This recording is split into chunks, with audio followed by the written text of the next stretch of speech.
happy, what will deliver bliss in their lives. And I want to be clear with you. I've been happy when I was poor, and I've been happy rich, and it is clearly my contention, I want to be clear with you, that happy rich is better, because you can do more things for people when you have money, for the people you love, for the causes that you believe in. I don't want you to confuse the idea that if once I get money, then I'll be happy. I talk in one of my previous audios called Blissful Dissatisfaction about the concept of learning to live blissfully and yet simultaneously stay dissatisfied. Most people conflate those concepts. They think happiness and satisfaction are the same emotion. They're not. They're completely separate emotions. You can be happy and still dissatisfied. You can live in bliss and still be a dissatisfied person, wanting to chase your goals and dreams, wanting more in your life, wanting to contribute more, earn more, get more significance, make more money. And so I've been happy rich and I've been happy poor. And I can tell you for sure in my life, being happy rich has been far better. But I'm not confused into thinking that money, this wealth, living oceanfront, they necessarily make you happy, because no matter where you go in your life, you have to bring you with you. And so if you can't learn to be happy when you don't have all these things you think you want, I can promise you won't be happy when you do have all of them. And like I've said, I have many friends of mine who are not in careers where they make a lot of money. They're never going to be wealthy. And they're completely happy, blissful people living very fulfilled lives because they're making a difference in other people's lives. I think it's a terrible contention to think that only money is the only way to happiness in the world. And I know that's the prevailing thing you see on TV, reality television, you see it on social media. I can tell you that it's just not true. I coach and mentor many, many very wealthy people. And the reason they work with me, in some cases, they like to make more money. They'd like to grow their businesses, their brands, or careers. But many of them work with me because they want to be happier. They want to be happier even though they've got great careers, even though they've got notoriety, even though they've got money and material things. And so today we're going to talk about that separation and what I think is the pathway to becoming happier. And that is finding your purpose, finding your mission, finding your calling. We've discussed this a little bit previously in other programs, but I think there's also some confusion about this as well. See, I really believe in order to really live a fulfilled life, I think material things can make you happy short term. I mean, we've all bought something in our life before, and when we bought it, we were happy. We bought that outfit we wanted, the pair of shoes, the car, the house, and we were happy when we bought those things, and we've enjoyed them, and they bring joy to other people. And so there's no doubt that material things and wealth can make you happy. But it's short-lived. There's a big difference between happiness and fulfillment. If you want fulfillment in your life, it's going to be long-lasting and enduring. It's not going to be things. It's not going to be money. I understand that having money can help you do many things for other people. We're going to talk about that in the program. What I believe about fulfillment is that if you can find your calling, if you can find your purpose, your mission in your life, that's the pathway to not just happiness, but a level past that, which is fulfillment. So let's talk today a little bit about finding our calling. And I get asked often, how do I do that? I don't know what my calling is. I don't know what my mission is. Here's what I can tell you, that when you do find it, you will know. There'll be a peace about you. There'll be an intuition you'll have that it's just a knowing, this is where I belong. This is what I was born to do. And I can tell you, it's almost like a relationship you're in. It's not always going to be perfect. There's going to be bumps, but many of you listen to this have found that right person. You're in a relationship. It's not always easy. It's, people think, well, once I find my calling, it's just going to be a smooth path because that's what I was called to do. It's my mission. It's like everything's going to be divinely put in order for me. And that couldn't be further from the truth. It's just as messy as things that aren't your calling. It's just as difficult as things that aren't your calling. In fact, sometimes when you find your calling, your path and your mission, those things can sometimes be more difficult than the things you were already doing. And so it's like any relationship you're in. Once you found the right person, it's not perfect all the time, but you have this sense of knowing, this sense of peace, this sense of purpose, this sense of right. Really, you have this sense of home. And you're at home with that person. When you find your calling in your life, you're going to feel home. And that's the feeling I can best describe to you, is you'll just feel at home.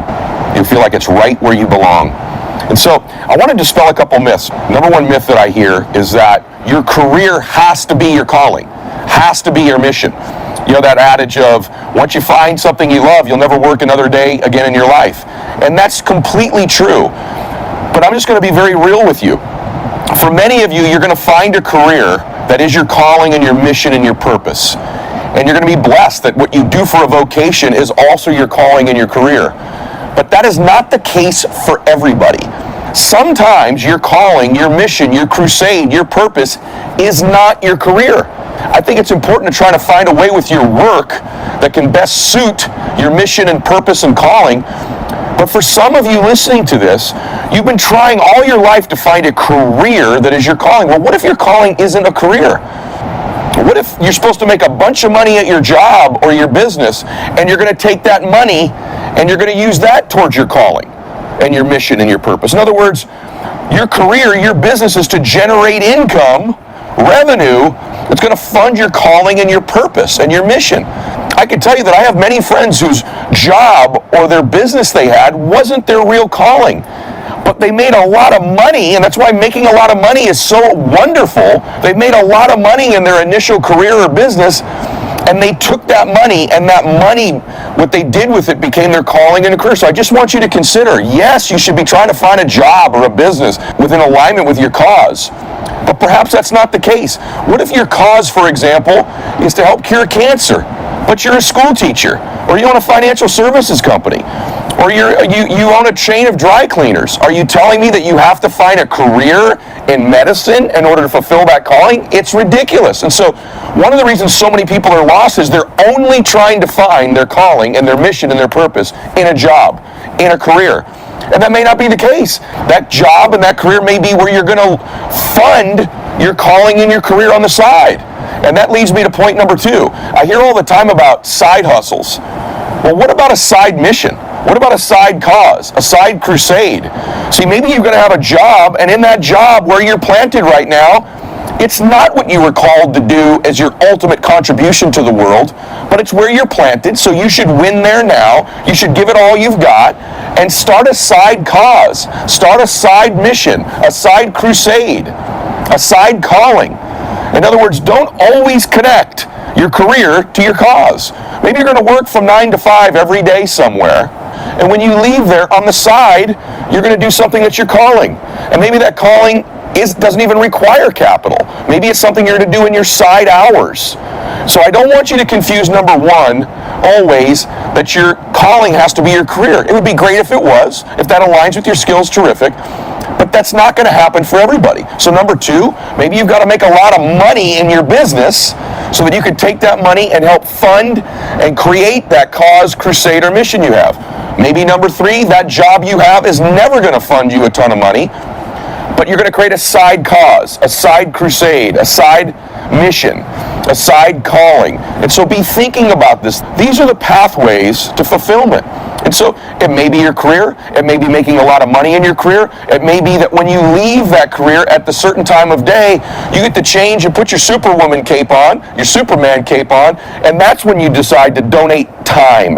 Perhaps that calling, a crusade, or mission, that side mission of yours involves money. So you've got to have a job that generates a lot of money so you can fund that. Maybe it's not that at all. I mean, there are millions of things that could be your calling or your mission. I mean, you could be donating time at a shelter. You could be in charitable work. You could be working with children. And I think that's the misnomer, is that I hear people all the time think their calling has to be something they monetize. You know that I know so many people whose calling is to work with children. And so they've got a job full-time, but they coach Little League. They're involved in different young women's groups, the Girl Scouts, you name it. And so that's their calling, is to work with children. I know other people where it's to work with the homeless. They've got a job, but they found fulfillment towards working with the homeless. There are any number of callings or causes or missions or crusades that will fill your heart. Maybe it's helping inspire people with your faith. Maybe it's helping people with their schoolwork. Maybe it's writing a book, right? Maybe it's learning an instrument and entertaining people with the music that you create. It could be any number of things, could be your calling and your crusade and your side mission, not necessarily your job. That's why this notion that you can't be fulfilled if you're not making money is ridiculous. What if your calling is to be a mother and to raise your children? You're not going to make a lot of money doing that, but for you, it would fulfill you beyond any other thing you'd ever choose to do in your life. What if your calling was to work in a charity and donate your time? You're not going to get wealthy doing that. Are you telling me you can't be fulfilled? What if your calling is to be a pastor or a coach? See, there are all kinds of callings and crusades and missions in life that you're not going to make millions of dollars at. And you know what? For someone like you, that would have never fulfilled you anyway. And so all of us are wired differently. In my case, most of the things that are my calling involve serving other people. I happen to be blessed that the initial business I've had, and that I still run to this day, serves people and contributes to people. I've been able to take the wealth I've made And it's afforded me the time to invest in all kinds of children's causes that I'm passionate about, family causes that I'm passionate about, and that money was important in giving me the time to do it. Also allows me to write the checks towards those causes that I want to help and support as well. And so for me, the pathway was career and making a lot of money. It's what I'm doing with you right now. I make no money doing this. My content is completely free to you. My books are free. My audios and videos are free. So are you telling me I can't become fulfilled because I'm not making money helping you right now? That's ridiculous. And so the next point is always your calling will be somehow contributing to other people. Your mission, your purpose, your calling, your crusade will always involve helping other people somehow. Next point, it will involve natural giftedness you have. I've talked about this in previous audios. You were wired when you were born with natural giftedness and some talents that you've developed over time as well. Most people don't give themselves credit, but every single human being, no human is more special than another one. I'm not better than you, and you're not better than me. I'm not more special than you, you're not more special than me. You were born and you've developed incredible gifts in your life. It could be your gift for kindness, for compassion, for intensity, for learning, for teaching, for speaking, for listening, for humor, for a musical instrument, your math skills, your engineering skills, your problem-solving skills, your inspirational skills. There's all kinds of talents, all kinds of gifts people have. Maybe it's the gift of touch. Maybe it's your vision as a leader and what you can see in the world. But you were given special gifts. Don't shortchange yourself. The pathway is almost always through your gifts. That may or may not be your career. This is where we begin to move towards our mission, our cause, and our crusade. The next thing I would suggest you do is ask yourself a powerful question. Who do you admire? Who are some of your role models, some of your heroes? And begin to think about that. Why do you admire them? What are the things they've done or the attributes you have that you admire so much in them? I can tell you this is going to be one of the most powerful things you're ever going to hear. The things you admire and see in them, you have a sense, a deep sense, an intuition that some of those same qualities exist in you. And that's why you're drawn to them. That's why you admire them. So ask yourself, who are some of my heroes? Who are some of the people I admire? And what were the traits in them that I admire so deeply? Maybe it's their passion, their loyalty, their vision, their speaking skills, their physical beauty, their entertainment ability, their kindness, their generosity. But I can tell you right now that the things that you admire in them, that hero of yours, the seeds of those same gifts lie within you. Now you have to ask yourself, this is my giftedness, I admire this. How could I use those same attributes towards contributing to other people? It may be a completely different track, a completely different path, but it'll be utilizing some of the same gifts in your way. You may not have the exact same abilities they've had. I know you hold them up in high regard, but remember, those are all children of God too. Those are all just people as well. And all they did was magnify the 3 or 4 magical gifts that you just listed in them towards the benefit of other people. You're going to take those same gifts you have and you're going to contribute towards other people and magnify them in your way. But the pathway to that passion is often through our role models and our heroes. Ask yourself who those people are and what those attributes and gifts are. The next key is try some things. Try a side hustle, try a side business, try a side crusade, try a side mission. I'd encourage you to try to find a business that can deliver on your cause and mission, because it would be great that you could monetize it, because that monetization, right, is a magnifier of the contribution you could make, because that monetization will give you more money towards those causes in different ways. But in my case, for example, I just knew I wanted to serve people, and I knew that I wanted to make a difference in the world. And once I started chasing that path, and I thought, you know, some of my gifts are, I love people, I'm a good listener, I'm pretty compassionate, I'm a pretty good communicator, I'm really intense, I'm a hard-working person. I don't have a ton of gifts, but those are some of mine. And once I started to point that towards my business life, it magnified outside of my business into different charities I was involved in, and different business ventures I was involved with, different social settings, and all of those things started to be part of my cause, mission, and crusade that's led to me and you here today. If you'd have told me 20 years ago that I'd be one of the top peak performance, life strategists, personal development people in the world, I'd have thought you were crazy. So this road has led somewhere I never envisioned, but it started by me starting to think about the things I admired in my role models. I noticed some of those same attributes I had, and I just started trying different things through business, through social, through philanthropic deeds. And so I would challenge you that you got to try, start to get moving, take action. Try one thing, it may not be for you, try another, but eventually you're going to try one and you go, this is home. This is where I belong. I've got this sense. It's almost like dating. It's not usually the first person, right? You've got to try different dates, different people, and then eventually there's just some failures. Eventually you find the one, and you're home. And so eventually when you try different businesses, different side hustles, different side missions, side crusades, it could end up being that, it could be anything. It could be that you start making coats for the homeless part-time. You start feeding people at Thanksgiving. It could be anything, but once you start trying, what are my gifts? Who do I admire? How can I start to take this to other people and start trying different things? Start to live your life. You got to stop thinking and start acting, right? Start taking action. This is the key. And eventually, like dating, you're going to find the one eventually that's home for you. And then for some of you mega achievers like me that I know follow me because you want to be wealthy, you want to be successful financially, let me say one thing on that topic. You should try to go get stone-ass wealthy. For those of you that have that desire in your heart, you know you want to win. You know you want to get wealthy. Everything I've said prior, you needed to hear first. I will never lead with money. I will never lead with material things when I coach and mentor you. So I've tried to lay this foundation of all the contributions you could make. I'm not delusional enough not to know that many of you who follow me, you want to be wealthy. You want to be a multimillionaire. You want to be able to travel and do the things you want to do in your life, and the material things and getting wealthy is important to you. I want to challenge you to go get stone-ass wealthy, because let me say something to you about that. I know what it's like to do it. And if you have first laid the foundation, but you know that's not going to make you happy. You've laid a foundation, which is why I've taken the entire beginning of the video and middle about the foundation. Once you've laid a foundation, that my bliss, my fulfillment is going to come through my crusade, my mission, my calling, the difference I want to make in other people's lives, the contribution I want to make. Once that's the foundation and you understand this first, for those of you in your heart, you got a burning desire to go get wealthy. Once you've laid that foundation, you need to go do it. Because those of us that have that foundation first, only through getting wealthy can you make that big difference. You want to know the greatest thing about being wealthy? About being, really wealthy? You know what it is? Living at the ocean's amazing. Having a private jet's incredible. Driving whatever car I want's wonderful. Being able to take care of my family's wonderful, right? Anything anybody ever needs, I can be there for them. Having multiple homes. All of this it's awesome. And I want you to have it, especially after you've laid the foundation of knowing that'll only make you happy. But what you're chasing is fulfillment. The best part is, I don't ever have to be anywhere I don't want to be. Think about that for a second. What if you could live a life where you don't ever have to go anywhere you don't want to go?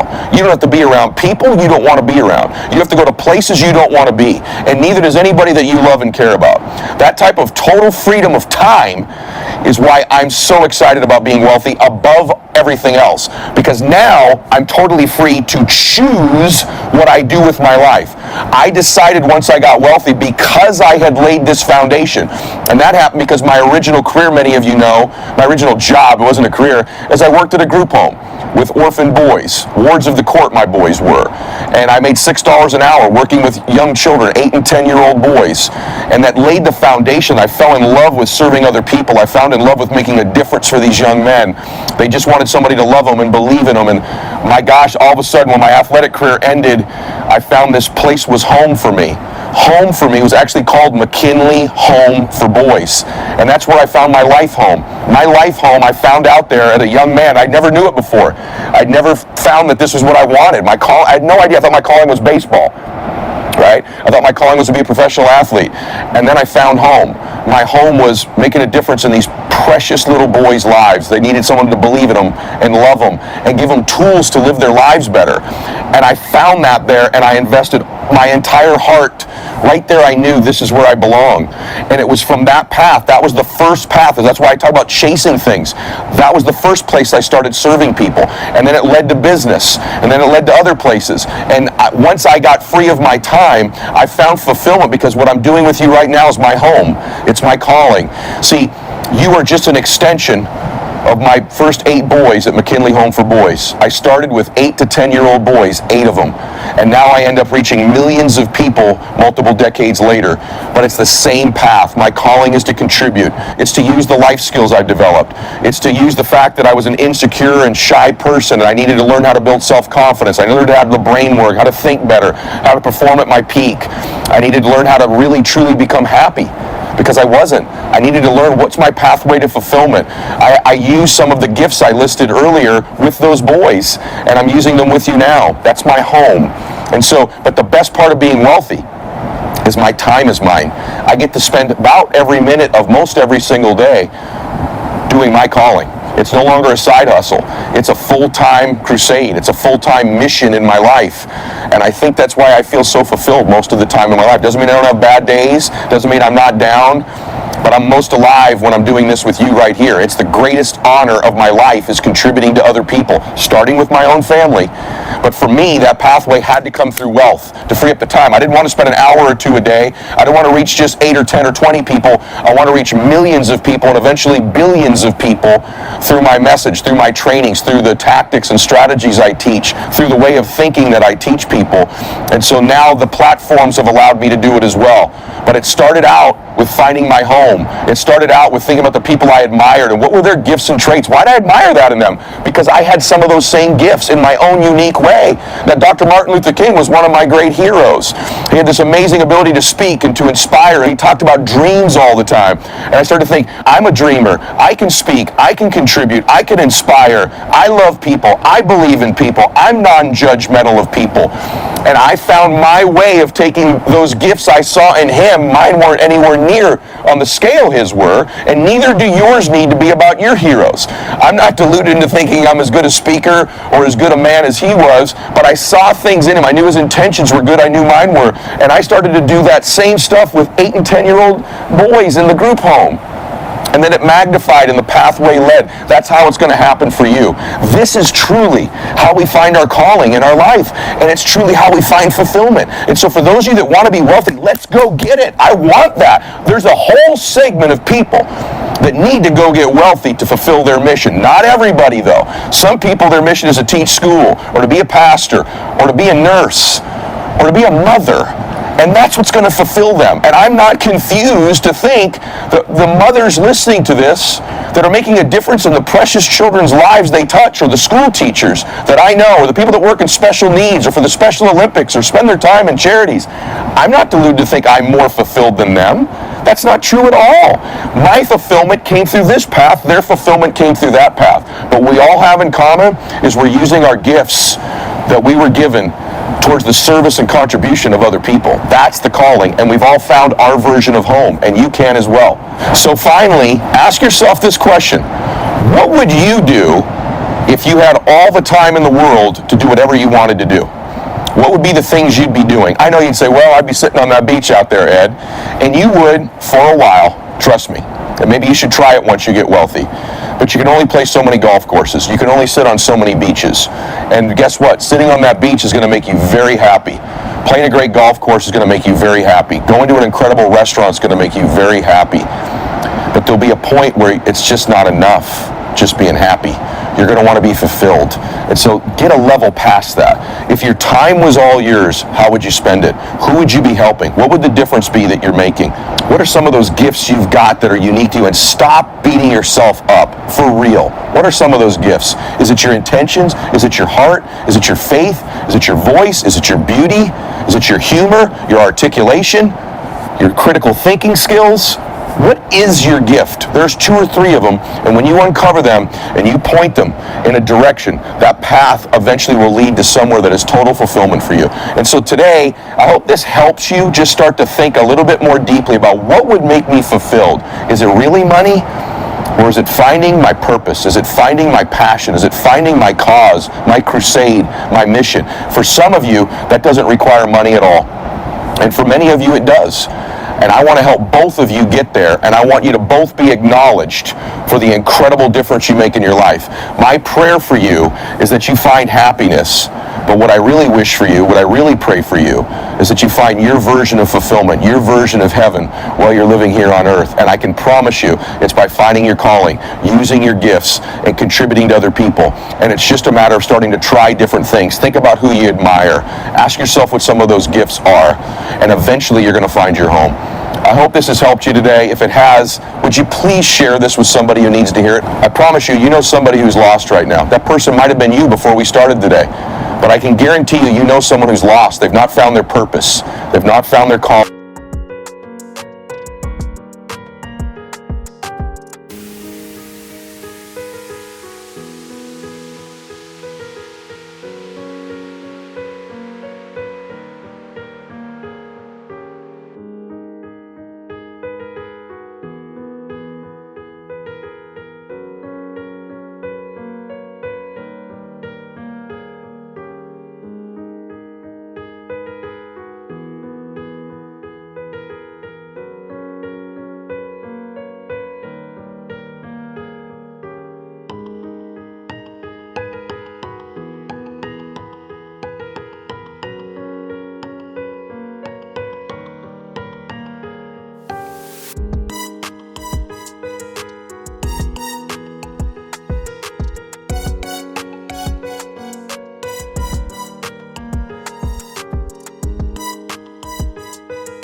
They don't know what their life's mission is. And I think today could give them some insights and some tips and some hope that they can find it through the message that I've given you. Please share this with somebody.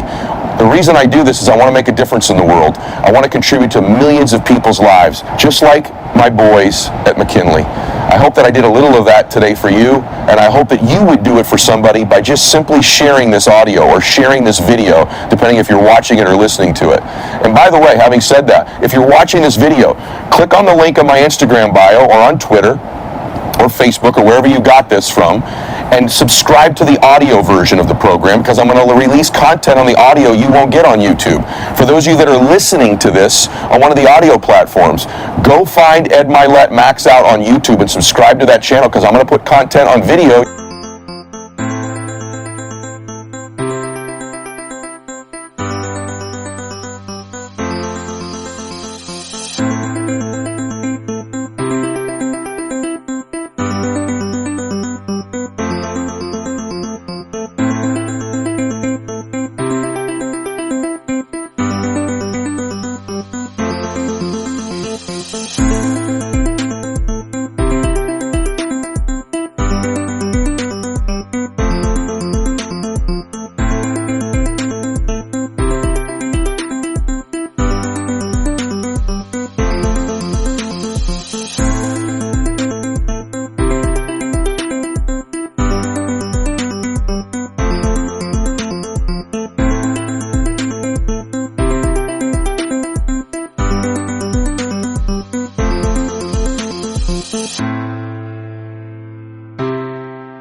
You're not going to get on the audio.